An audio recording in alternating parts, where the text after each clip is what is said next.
So in 2008, my life completely fell apart. I had a home in Seattle, home in Arizona I had just built, and I had a condo in Portland. And I was bouncing between all three, and it was just a perfect storm.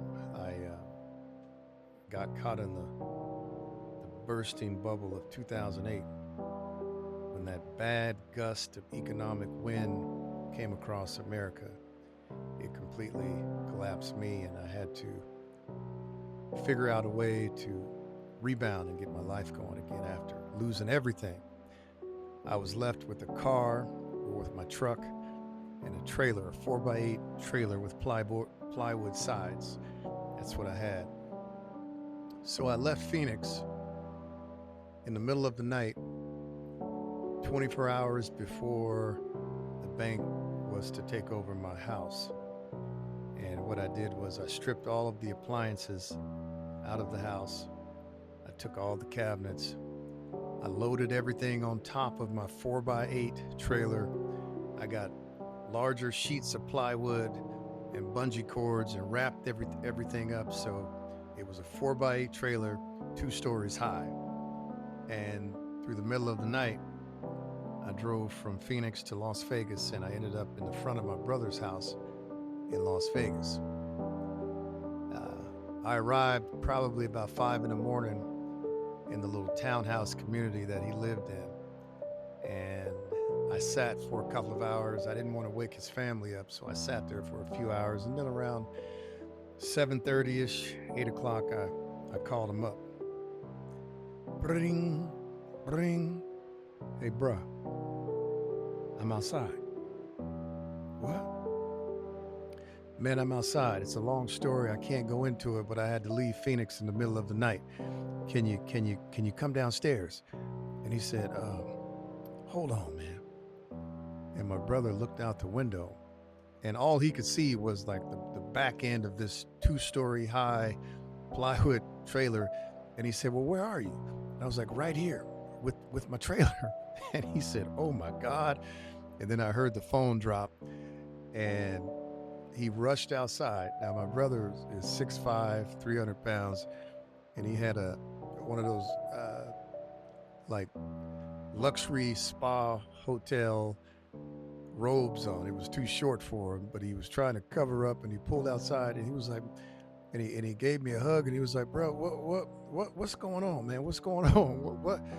Did you drive that from Phoenix? I was like, yeah, I'll explain everything to you. And he goes, oh man, you can't leave that you can't leave that trailer here. We got to do something with this. I was like, no problem. I'll get a storage unit, but man, I'm hungry, and I just need to chill for a sec. So after we ate, we went upstairs, and he showed me the room where I would be staying. And it was upstairs with his sons, and they both were 11, 12 at the time. And the beautiful thing about it was that there was a sectional in the room. So each end of the room, they had their beds, and there was a sectional. And I slept on the sectional. And at that time, nobody knew I was suffering from terrible insomnia, and also I had sleep apnea, horrible case of sleep apnea. So when I did sleep, I mean, I sounded like a freight train coming down the track with its wheels about ready to fall off. It was bad. Choking, snorting, grunting. It was horrible. So at the time, my nephew, his name is Ike, he took this hanger and he made a handle on it, and then the other end had a loop. And whenever he couldn't sleep, he would beat the side of the couch, and it would make this slapping noise, real loud. And then I would wake up and reposition myself. And we went through this nightly, and this went on for months. And Ike is a pretty serious student. He's serious about his education. And so having me there was a disruption. But our relationship, myself and Ike and AJ, our relationship accelerated. It went from 0 to 60 fast. You think you have a lot of love for your nephews, but and you think you can't possibly grow more love, but under the circumstances in this scenario, our love for each other mutually grew. They saw, they got an opportunity to see their father show kindness, love, and consideration for someone he called brother. And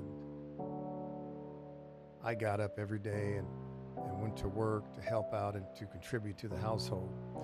And I don't know how much they knew about my situation. I don't know if their dad told them that I had a complete economic collapse. I'm not sure what he shared with them, but I know we all were close. We really were family. And to this day, whenever I see my nephews, I always say, "Hey, I was your first roommate, man," and we just kind of laugh. But my brother has since passed, but I still have an incredible bond with my nephews, and not only because of the relationship with my brother, but just because of the that moment in time where they actually got a chance to see a grown man live in their environment, and they accepted that, and that's one of the beauties. That's one of the beautiful characteristics of my nephews. They're able to be fluid and not judgmental with people, and just accept. And I love them for that. I love them dearly for that characteristic.